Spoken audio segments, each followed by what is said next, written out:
क्या हो अगर आधी रात को साइकिल की घंटी बजे, दरवाजे पर कोई दिखाई न दे, लेकिन जमीन पर पड़ी एक चिट्ठी आपके नाम से आपको ऐसे राज बता दे जिन्हें आप खुद भी छिपा कर बैठे हो।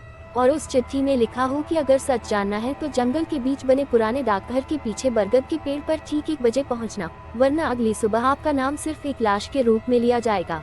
महेश कंधे पर बैग टांगे उसी सुनसान जंगली रास्ते से डाकघर की ओर बढ़ रहा था।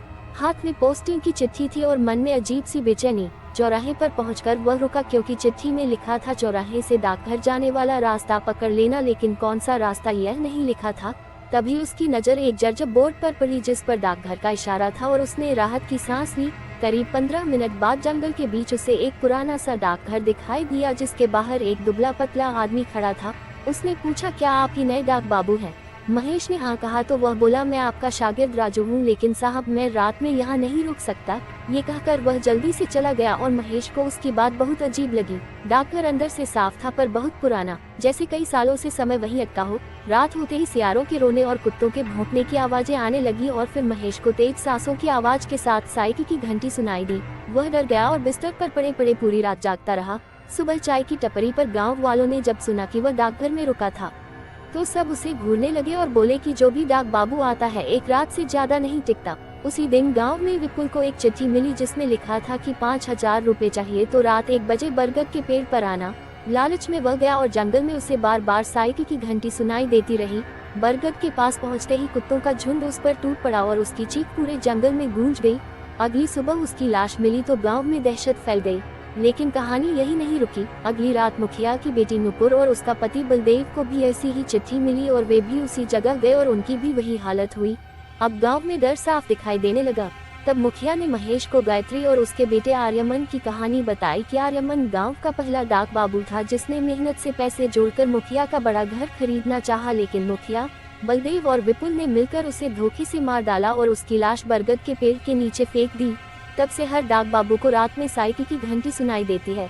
उस रात महेश ने तय किया कि वह सच जाने बिना नहीं मानेगा। ठीक 11 बजे साइकिल की घंटी बजी और एक परछाई आई जिसने एक चिट्ठी फेंकी। चिट्ठी में लिखा था, मेरा नाम आर्यमन है, मुझे धोखे से मारकर मेरी मेहनत की कमाई हड़प ली गई और मैं चाहता हूँ कि सच्चाई सामने आए। महेश समझ गया कि यह सब किसी आत्मा का नहीं बल्कि अधूरी सच्चाई का खेल है। अगले दिन उसने मुखिया से कहा कि रात को डाकघर आना, तांत्रिक बुलाया है।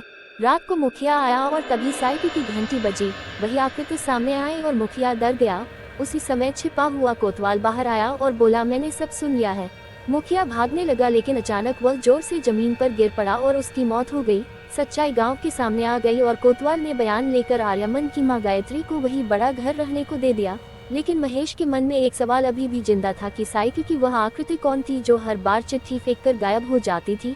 एक रात उसने हिम्मत करके उस आवाज का पीछा किया तो उसे जंगल के किनारे एक पुरानी टूटी साइकिल मिली जिस पर जंग लगा था और पास ही मिट्टी में दबा एक पुराना डाक बैग भी मिला।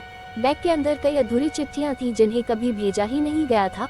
उन चिट्ठियों में गांव वालों के नाम थे और उनके गुनाह लिखे थे। महेश समझ गया कि आर्यमन अपनी मौत से पहले गांव के कई लोगों के राज जान चुका था और शायद उसी वजह से उसे रास्ते से हटा दिया गया।